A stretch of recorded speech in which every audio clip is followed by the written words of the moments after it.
It's time for your Low Country real estate market update. It's the Brian Beatty Real Estate Show. Brian is one of the top 1% real estate agents in Charleston. Find him online at listingsincharleston.com. That's listingsincharleston.com. Or call him at 843-345-1273. Now, broadcasting from the WTMA studios, here's your host, Brian Beatty. Good morning, Charleston. You're listening to the Brian Beatty Real Estate Show here on the Big Talker 1250 WTMA. I'm your host, Brian Beatty, and this is your resource for all things housing here in the Low Country, whether you're thinking about buying, selling, or investing in real estate, or if you just like to stay up to date with the market in general. This is your program to become more informed with all housing-related issues. So if at any point in time I can do anything for you, I've had a lot of people over the past few weeks reach out to me with just some general knowledge questions. And of course, some people that want to buy, sell, or invest in real estate. So I invite you to contact me by either one of two ways, really. Give me a call personally, 843-345-1273. That's my cell, 843-345-1273. Or go to my website, listingsincharleston.com. On that website, you can look at everything I have for sale, everything I've sold. You can search every property for sale in the Charleston area. And if you're thinking about selling your house, click on the Sell Your Home tab. You can learn more about what I do to sell my properties, and you can also learn more about my 59-day home sale guaranteed 4.5% commission. Essentially, I'll sell your house in less than 60 days, or I'll sell it for half my commission. So, listingsincharleston.com. What I want to do over the next hour really is take you through the entire process of what it means to put your property back on the market if you've tried selling it and it hasn't sold. I'm going to talk very bluntly as if I was essentially sitting down at the table with a seller and we were going through the process of having their home on the market, whether it be a for sale by owner or an expired listing, and it didn't sell. And now we have to put the property back on the market because they want to sell their property. So that's what I want to talk about over the next hour. And what I'll say is this: I'm in the studio, I'm taking calls. You don't necessarily have to call on this specific topic. Although if you have a question or a story or an experience you'd like to share with me and with the listeners, and if there's anything I can do to help you out, feel free to call the studio and I'll take your calls live. 843-556-1250.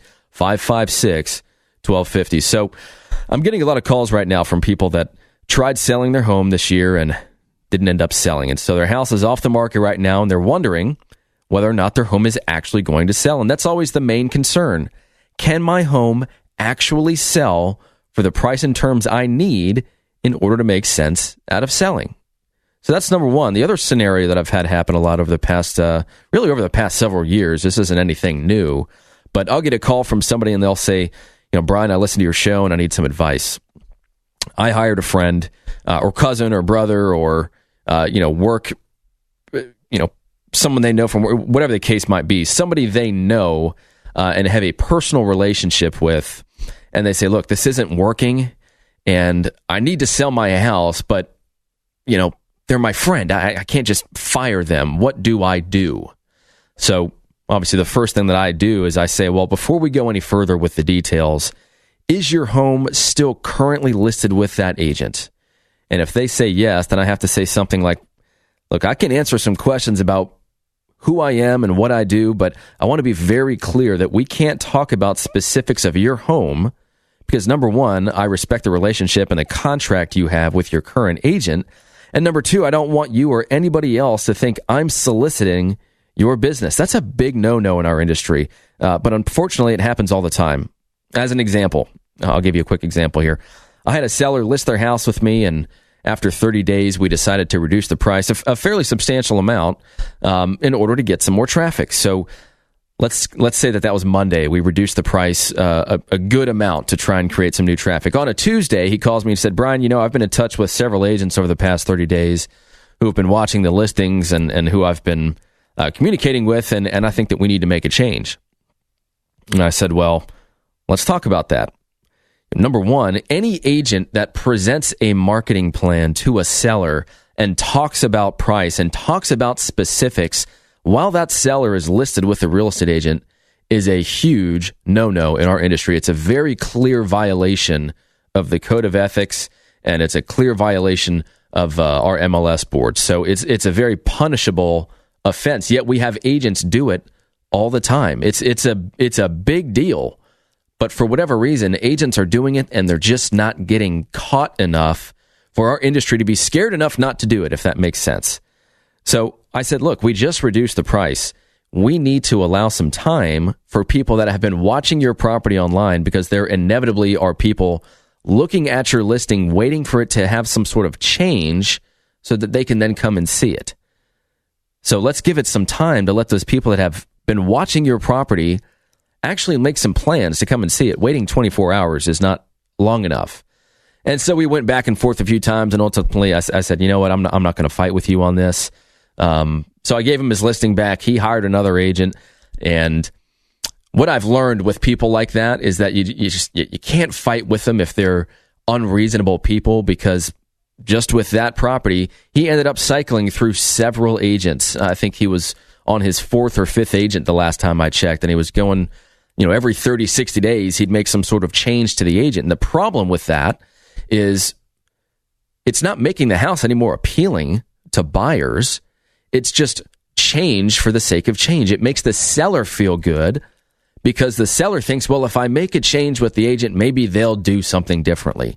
The bottom line is, if the property's been on the MLS and it's been marketed even decently online, then buyers have seen it and they've made a judgment call as to whether or not they agree with the value of that property and whether or not it checks all the boxes on their list. Certain bedrooms, bathrooms, square footage, location, layout, all those things. If all those answers are yes, then they're going to come and see it.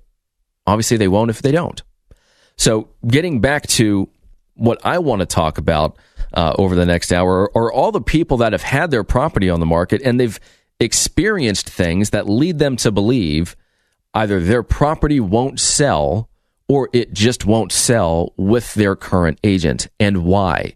And so I take a very consultative approach when I get these kinds of calls, because I need to learn what was done, what was not done. What did the agent do and not do? What did the seller do and not do? And where's the gap between a home that's on the market and a home that did not receive a contract? And so that's what we're talking about over the next hour. And if you have any questions or comments about this specific topic or any topic in general with regard to real estate in the Charleston area, I'm in the studio. I'd be happy to take your call. The number here is 843-556-1250, 843-556-1250. And of course, if you want to have a private conversation with me, feel free to give me a call. My number is 843-345-1273, or go to my website, listingsincharleston.com, and submit your contact information there. And I'll give you a call. No cost, no obligation, of course, just a quick chat to talk about your situation, see if there might be an opportunity for me to help or at least offer some guidance. So again, what I want to talk about over the next hour are all these people that they've had their home on the market for the past months or sometimes years without results. Now, if you look at our market overall, over the past 12 months, we've had nearly 6,000 listings expire or withdraw from our market. 6,000. That's a lot. That's 500 a month. So what that means is that, obviously you're going to have in that 500 people per month, you're going to have people that decide not to sell, or their situation changes, or they're just not able to get the price that they need to sell it, and they finally have a reality check and they say, you know what? We need to just wait. There's no point in having people walk through our house and continue to make us lowball offers that we're not willing to accept. So let's take this property off the market and let's wait for the market to get to our price. That's a perfectly reasonable approach to selling real estate. Just let the market come up to your price, but don't have your property on the market in the meantime. One of the big issues that I talked about last weekend are all the real estate agents out there that are so willing to get a listing that they will convince you to put your property on the market now and wait for the market to arrive at your price. Or they'll just tell you flat out that you can get that price because the market's so good, when they know full well that you can't. And it's just overpriced, and it's an overpriced listing, and you're going to end up sitting on the market for the duration of your contract, 6 months, 12 months, whatever the amount of time is, and your property's not going to sell if you don't make some sort of change to the price or something about the listing. But that realtor certainly benefited from that 6 months or 12 months because they got all the buyer calls. They got all the leads from all the marketing they did while trying to sell your house and helping to convince you that what you're doing was the appropriate strategy. So what I want to talk about are the questions that I ask, the things that I say and do, and the approach that I take to make sure that if we're going to put a property like this back on the market, we're going to sell it. We're not going to have it just sit around. The longer it sits, the more buyers think, what is wrong with this house? I wonder why it hasn't sold. And people or real estate agents always say that, but it's especially applicable in a seller's market when buyers are looking online and they see a list of 5 houses that looked really good, and then next week when they check again, 3 are gone. That's what creates this sort of mentality among buyers that, well, if it hasn't sold in the past 6 months, then clearly there's something wrong. And buyers are educated in this market. They're looking at things very closely, and they'll know whether or not you're substantially overpriced based on the other properties that they're looking at. They've walked through them. They've studied them. They have access to all kinds of information online. If you haven't been on Zillow to look at the way a property appears online, I suggest you do it, because that's the new normal when searching for real estate, is having access to all of that information right up front. But we're going to talk about all that and more here over the next 45 minutes or so as the Brian Beatty Real Estate Show continues. Again, feel free to call into the studio if you have any real estate-related questions. Happy to help. 843-556-1250 is the number here in the studio. And don't forget to contact me personally at 843-345-1273 or listingsincharleston.com. Stick around. We'll be right back. It's the Brian Beatty Real Estate Show. Broadcast Saturday mornings at 9 and Sunday mornings at 10 on the Big Talker, 1250 WTMA. WTMA. Expert news and views on the Low-Country real estate scene. The Brian Beatty Real Estate Show on 1250 WTMA. Welcome back, Charleston, and thanks again for tuning in to the Brian Beatty Real Estate Show. As our program continues, we're talking about selling your house after having attempted to sell it with another agent or on your own as a for sale by owner, and it didn't work out for whatever reason. So what I'm going through and what I will go through over the next hour is how we approach the process of selling a property that's already been on the market. People have already seen it. People have already made some sort of judgment call as to whether or not they're actually interested in the property, and how we change their minds. How do we sell a property that went unsold? So that's what I'm going to talk about throughout this entire program. Usually when I sit down with these sellers, it's about an hour length conversation. So I figured it's perfect time to just talk about this on the program. And if you have any specific questions or if you have a story you want to share, it doesn't necessarily have to be about this topic. Anything real estate related at all. Take advantage of the fact that I'm on the air and can answer your questions. So feel free to give me a call in the studio, 843-556-1250, 843-556-1250. And if you're thinking about buying, selling, or investing in real estate, I am one of the top agents in town, would love the opportunity to earn your business. I can be reached personally at 843-345-1273. That's 345-1273. Or you can go to my website, listingsincharleston.com. Take a look at everything that I have for sale, everything I've sold. Search the MLS, read some testimonials about me and my team. And if you're thinking about selling your house, this program really does apply to you. But if you're thinking about selling your house, click on the Sell Your Home tab. You can learn more about my 59-day home sale guarantee. Essentially, I'll sell your home in less than 2 months, or I'll sell it for half my commission. So listingsincharleston.com is the website to go to for that information. So the first part of this program, I kind of set the stage for some of the calls that I've been getting this year, and not just this year, but really since I've been doing this over the past 10 years. And it's one of a few calls. It's either, hey, I've been on the market, it hasn't sold, I need to figure something else out. What do you do differently? What do you bring to the table? How can you help me get my home sold?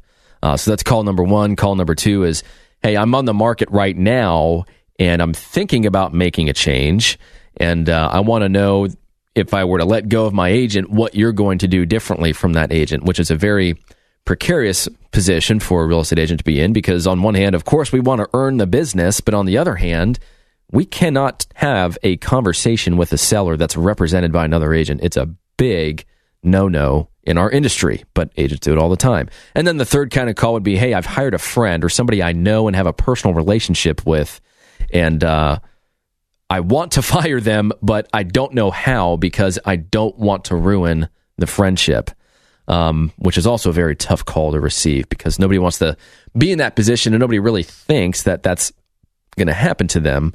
But unfortunately, it happens all the time. I've always been a big proponent of the best man for the job is the best man for the job. And that's why you interview. And if you have a friend in the business, I think you give them the opportunity to be interviewed. But you as the seller really do need to give that agent the same treatment you're going to give the other agents you interview, because you need to make an informed decision about whether or not they can actually get the job done. At the end of the day, it's your house. It's your money. So you need to make the best decision for yourself. Now, so when I get these calls and I end up walking through the house with the seller and we talk about the process of selling their house, putting it back on the market, and ultimately getting the job done, and I can say confidently that over the past several years, over 60% of the listings I have sold were previously on the market with another real estate agent. We've done almost 250 deals over the past 2 years. So that's a lot of business that we have then had to go in, and we kind of start behind the eight ball, because it's not like this is a brand new product to the market that we're introducing for the first time. It's been out there. People have seen it. Sometimes the marketing isn't even the issue. Sometimes the house actually looks good. But we have to go out and we have to rebrand the property, and we have to figure out why it didn't sell and how we're going to create enough change to create results. And so when I sit down with these sellers, some of the first things that I ask would be, how many showings did you have? Most people don't know that. Let me explain this really quickly just to give you an idea of how simple this answer should be. All showings in our market are outsourced to a third-party company called Showing Time. So the way this works is this. Let's say that I want to show Billy Bob 5 houses tomorrow, Sunday, in Mount Pleasant. So I would call Showing Time, and I'll say, here are the 5 addresses, here are the 5 times that I want to see these properties. And then that company will call on my behalf and will reach out to every single seller, schedule those appointments, and then get back to me and say, you're confirmed for these rescheduled, these declined. All of that's recorded in their system. So when I ask somebody how many showings they had, and they say they have no idea, that in and of itself is a major error, because it's as simple as having the real estate agent that they hired look on Showing Time to see how many showings they had. That tells me that they're just right off the bat, there are going to be some communication-related issues they had with that agent, and I'm going to dig deeper to find out what those issues were. So if they don't know how many showings they had, obviously that's a big issue. If they did have a certain amount of showings and they can tell me that, then I want to know the next question. Well, what was their feedback? What did they like? What did they not like? Was it shared, good, bad, or indifferent with you by your real estate agent? Now, again, they'll say, yeah, we got feedback sometimes. It, didn't really seem like there was anything wrong with the house. I don't think it's overpriced. I don't know. I don't know what they liked or didn't like. And so you can start to see how this is a very challenging position to be in, because, and this isn't what happens all the time, but some sellers will say, well, here's what the issues were, and we fixed those things, and it still didn't sell. Or here are the issues, we're not going to take care of them, we're not going to reduce our price, we're not going to paint our house, we're not going to replace our carpet, whatever the case might be. That's issue number 2. But then the third is, of course, well, I don't know. And excuse me for being blunt, but if I'm a seller and I don't know how many showings I had, or I don't know what the associated feedback is, yes, the agent is to blame for that, but frankly, I think the seller is to blame for that too. You have to take a proactive approach and understand why your home isn't selling. You need to rely on your agent to be a professional to provide you with that information without you asking, but you also need to take a role in this process, because if for whatever reason you're on coast and your home is being shown 4 or 5 times a month and you're not getting feedback and you don't know what's going on, but you wake up every morning and you make your bed and you sweep your floors and you do all these things to prepare for the showings. You need to have all the answers to the questions that you'll ultimately have about why your home isn't selling. And that usually comes out when you monitor the feedback for the house. So that's a very separate question. And that will tell me right there what kind of communication this agent has had with their client. And so the third question will be something like, well, why do you think your house didn't sell? What's your honest opinion? Why did your agent think this house didn't sell? What are those two answers to those two questions?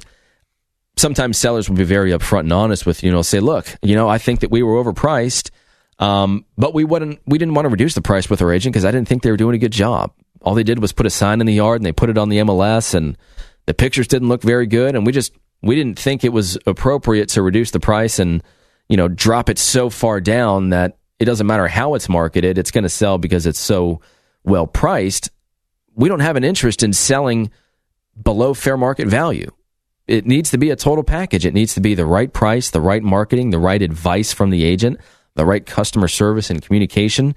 All of that's what creates the great experience and also helps you sell your home for top dollar in the shortest amount of time. So I'll ask why they think it didn't sell. Why does the agent think it didn't sell? And again, usually they'll say, I'm not sure. I'm not sure why. We're curious to know your opinion. And so ultimately this boils down to communication. And so that's why when I represent sellers, I focus a lot on customer service because I think it's severely lacking in our industry. I have a communication guarantee in my listing agreement. It very simply says that I will be in touch with you at least once per week from the time we list until the time we sell. And if I don't, you can fire me. No questions asked, no cost, no obligation. That helps them understand that I'm not just a good presentation. I'm somebody that's going to live up to the standards that I set at their kitchen table when we talk about something as important as selling their house. But I hear this all the time. And, I went on an appointment last week. One of the top agents in town had the listing. They had it for 6 months, didn't sell it. And here's the issue. You have all these real estate teams that have emerged over the past few years. And I have a team as well. I have a team of 12 people. But when you start to run a team, you're running a business. You have people that work for you. You have to display leadership skills. You have to run an efficient business like a business. Some agents aren't cut out for that. Let's be honest. Some real estate agents are a walking, talking mess. And here they are. They're going to be in charge of other people? It's scary at times. But the point is this. You'll have all these real estate agents that have created teams, and they don't do a good job of helping the customer or the client understand how their team works and what that means for the client. So I had somebody say, look, we called this one guy because he's, one of the top agents in town, and we talked to him on the phone for a little bit and we set an appointment. But another agent on his team actually showed up to our house. We didn't meet with that specific agent, but he gave us a good presentation, so we signed the documents. But then we never heard from that agent. We actually heard from some other person on their team throughout the course of the whole listing to get feedback. And then once we went under contract, we talked with another person. And then once we sold, we had another person that was following. It was a mess. I'm here to tell you that when you run a team efficiently and you help people understand how and why people play specific roles in the process of buying or selling real estate and helping people do that, it makes sense if explained properly. But when people are surprised or when people are thrown off because they expect something and they receive another, it creates an element of distrust. And that's the number one thing that you need between a client and a customer, an agent and a client, whenever you're selling real estate, is you have to have trust, because this is a big deal, buying or selling real estate. We're talking about a lot of money. This is more than likely your biggest asset.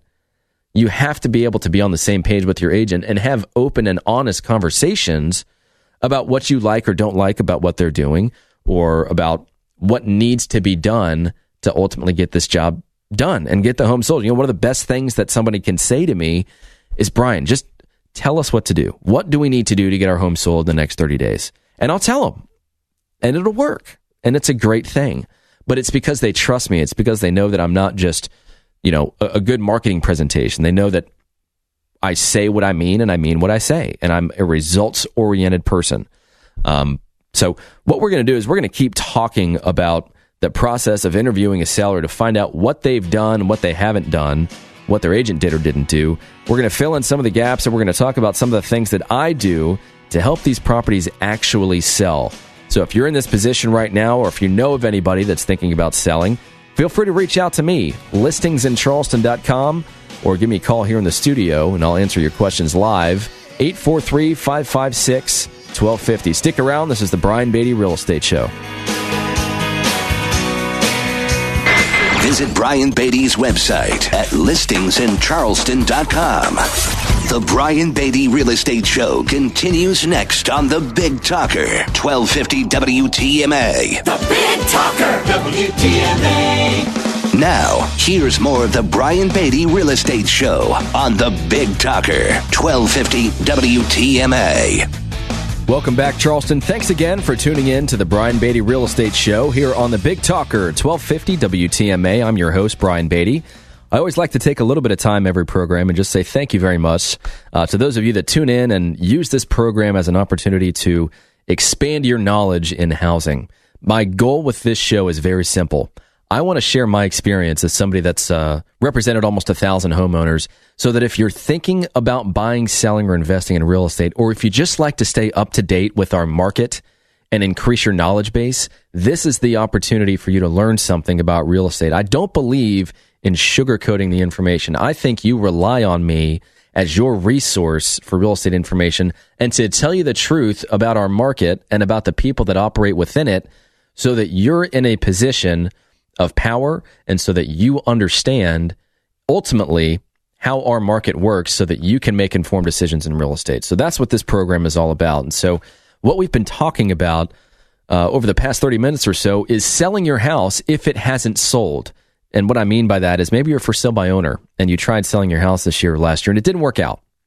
Or you hired an agent or a friend or somebody that you know to represent you and sell your property, and it didn't sell, so it expired or it was withdrawn or canceled from the market. So how do we go about putting those properties back on the market, creating new and different awareness to the public, and creating excitement while at the same time helping them believe in the value that we've set for their property? Is there value to the client that's ultimately going to buy it based on the way we're marketing it, based on their perception of value? So that's what we're going to continue talking about. If you have questions for me, you want to call in, you want to talk to me on live air. So the number here, 843-556-1250, 843-556-1250. Give me a call. It doesn't have to be about this topic. It could be anything real estate related at all that you're thinking about, that you have a question about, or maybe you have some sort of story that you'd like to share, some experience you think that other people might want to hear about or that I can comment on. Again, the number here, 843-556-1250. And if you're thinking about buying, selling, or investing in real estate, I do invite you to give me a call. I've been one of the top agents in here for a long time. My number personally is 843-345-1273, or you can go to my website, listingsincharleston.com. And if you're thinking about selling your home, which is what we're talking about, click on the Sell Your Home tab. You can learn more about what I do to market my properties for sale. And you can also learn more about my 59-day home sale guarantee, which very simply states, I will sell your home in less than 2 months, or I'll sell it for half my commission.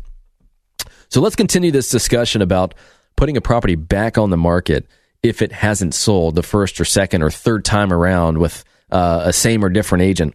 So let's talk about three things here over the next few minutes. Let's talk about condition, price, and marketing.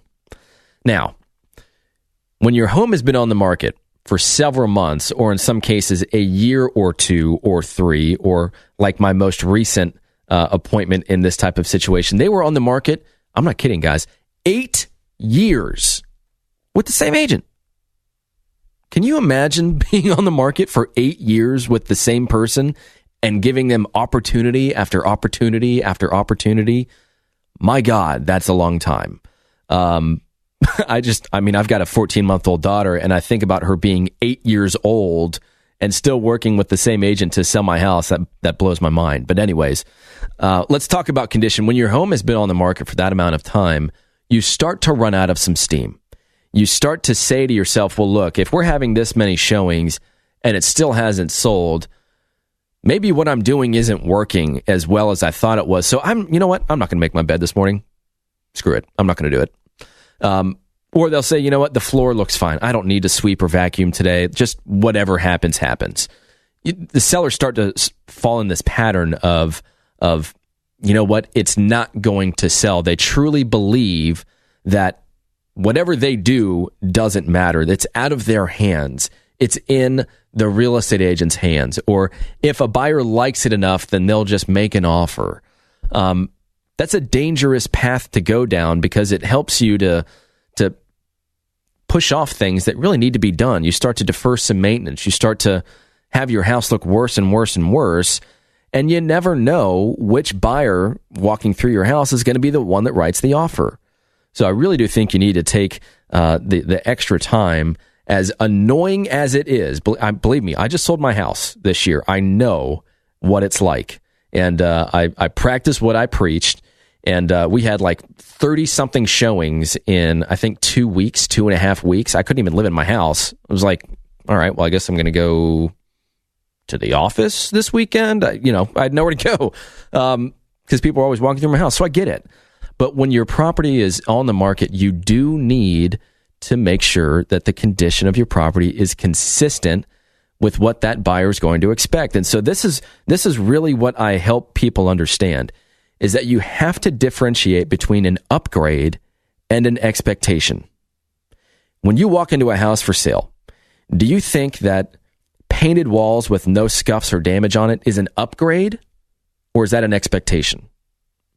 So if your house has a bunch of scuffs on the walls and it needs some touch-up paint, is that your perception of normal in the eyes of the buyer? Or is that something that says to you, you know what, I'm going to have to do a little bit of work to this house in order to get it to where I want it to be.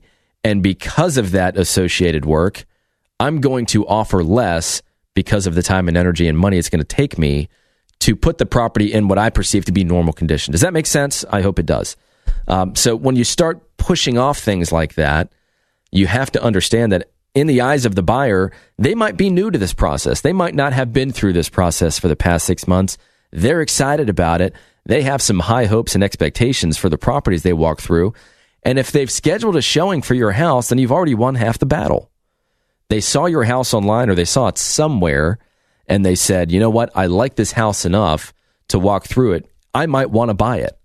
So then it's your job, seller, and it's the job of the agent to pre-qualify that showing and to make sure that when they get there, the condition of the house matches their expectations based on how they saw it online. So let me take that to the next step. Let's talk about pricing. You know, if you look at websites like Zillow and Trulia and Realtor.com, all of these different places that buyers are going to go to look for properties, they have access to price history. They have access to the Zillow estimate. And, you know, I have talked ad nauseum about the Zillow estimate on Zillow and how inaccurate it can be. But buyers aren't taking it with as large of a grain of salt as I am, because obviously when you're selling over 100 homes a year, you know what properties are worth. You can do a quick analysis and say within, 2 to 3 percentage points what that property is worth. That's something that comes with, doing this for, thousands of people in terms of providing them with appraisals and telling them what the home is ultimately going to sell for. But buyers have access to all that information. So one of the questions that I'll ask them is, for the people that had their house on the market but it didn't sell, is where did you start your price? Obviously, I know the answer to this question, but they'll tell me the price. Then I'll say, okay, now did you set that price or did your agent? The majority of the time, the seller sets it. The seller's in control of the price. And sometimes agents are going to say, you know what, fine, we'll try your price for the first 30 days. And then if that doesn't work out, then I'd like to try my price. And that usually works. Usually the seller is reasonable and they say, okay, well, that's, we can give that a shot. Obviously, you have some sellers that are just stubborn. They're going to say, no, that's the price. That's what we're going to sell for. I'm not going to take any less than X. And then that's where the agent's putting a fork in the road. The agent says, all right, well, if I turn left and I tell them the truth, I might not actually get this business because I don't think I can ultimately sell it for what they want. So if I tell them the truth, there might not be any business there. But if I agree with them and I hope that their situation changes or they become desperate enough to make a change or change their mind, then at least I've established a relationship with them and I have them in an agreement, and they'll hopefully use me when they're in a better position to reduce the price. So I want you as a seller to think about that. What kind of agent do you want? You want the agent that's going to tell you the truth and be a professional about it and say, I'm willing to walk away from this listing if you don't set it at a reasonable price?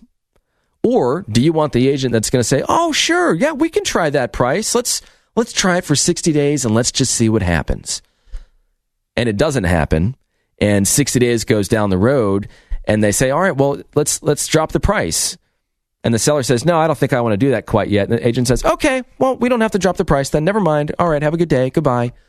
And then they feel so defeated and they kind of leave the call with the tail between their legs that they just don't talk to you about price ever again. They're scared. They don't want to lose the listing, so they just don't bring it up.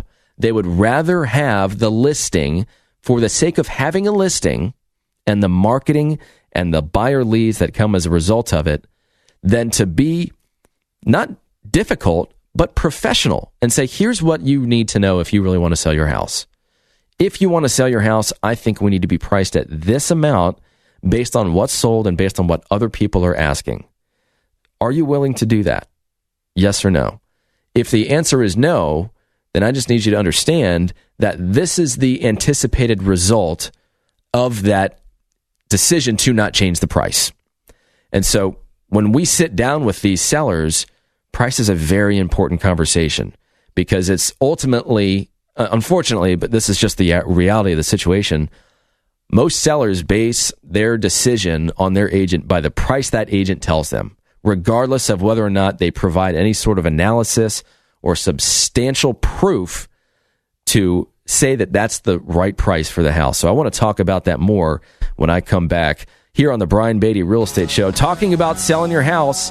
If you have any questions for me, 843-556-1250 is the number in the studio, or reach out to me personally, listingsincharleston.com, or my cell, 345-1273. This is the Brian Beatty Real Estate Show. We'll be right back. Hear the Brian Beatty Real Estate Show every Saturday morning at 9 and each Sunday morning at 10 on 1250 WTMA and WTMA.com. WTMA.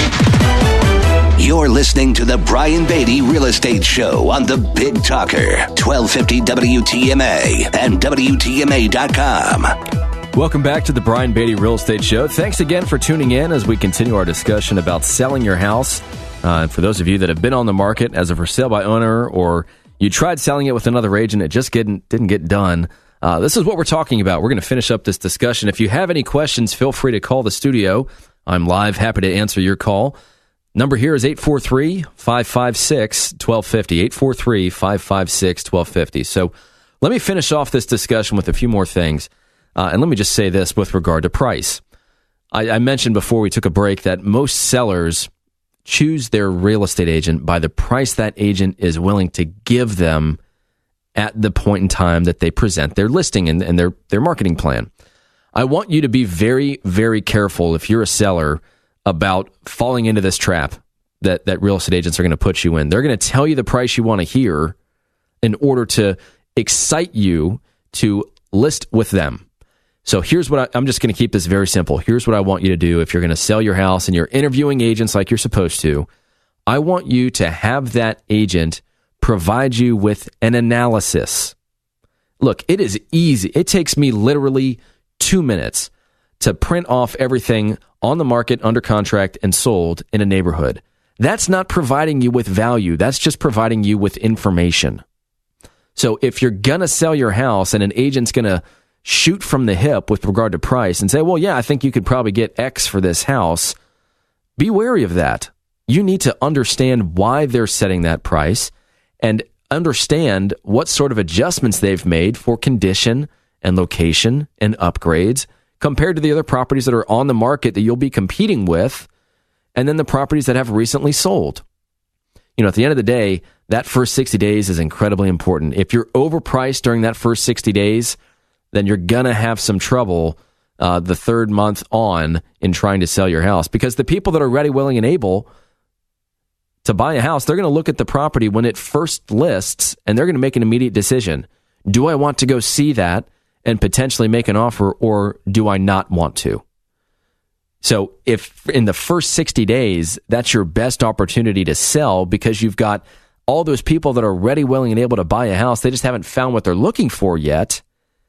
Don't miss the opportunity to sell your house for top dollar and quickly. That's how you do it. You do it by pricing right, in addition to everything else we've discussed, having it in good condition.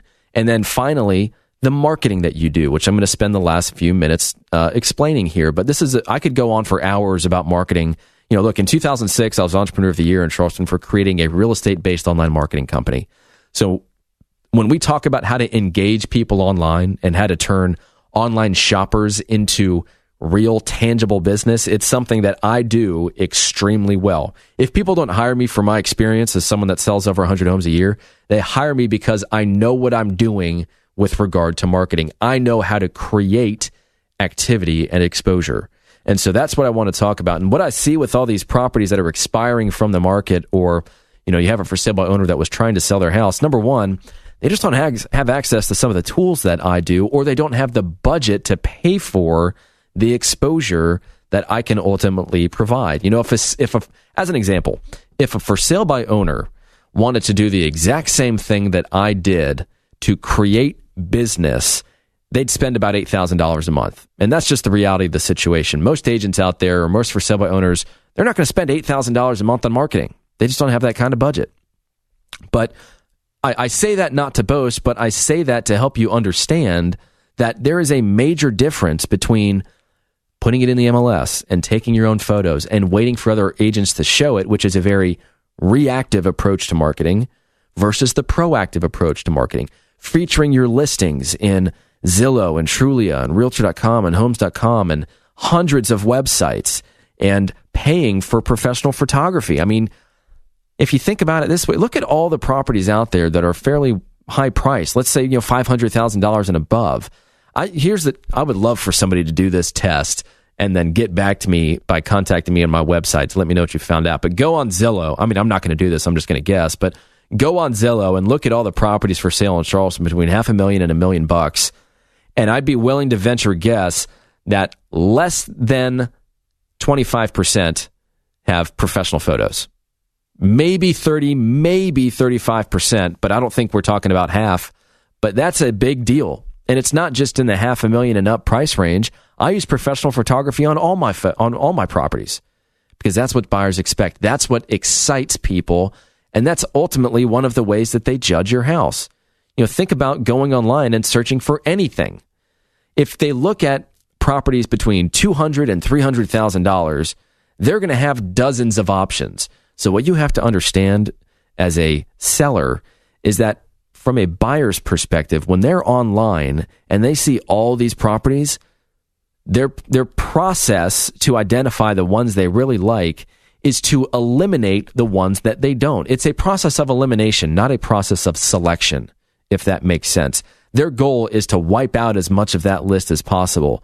And if your home doesn't have good photos, or if it doesn't have a good description, or if they simply can't find it, then how are you going to expect buyers to be excited about your house over your competition? You've got to be basically in the top 3 properties in your price range. So I have 2 very simple sayings when I market my properties for sale. Number 1, wherever somebody is looking is where I want my properties to be. Obviously, that just means that I want to have as many lines in the water when I'm marketing, so that when somebody goes online, or they look in magazines, or they call on the site, whatever the case might be, I'm there and I react quickly. But the other thing I say is that I want my homes to be the prettiest girl to dance. I want people to look at my listing and say, wow, that's how a house should look when it's marketed online. So, sorry, I just slammed the microphone because I'm getting passionate over here. But I tell you what, that's pretty much it. I have so much more that I want to talk about with regard to marketing. I'm going to spill this over into next week, and we're going to talk about a few more things as well. So feel free to contact me if you're thinking about selling, buying, investing in real estate in the Charleston area. I can be reached at 843-345-1273, or go to my website, listingsincharleston.com. This is the Brian Beatty Real Estate Show. Have a great rest of your weekend.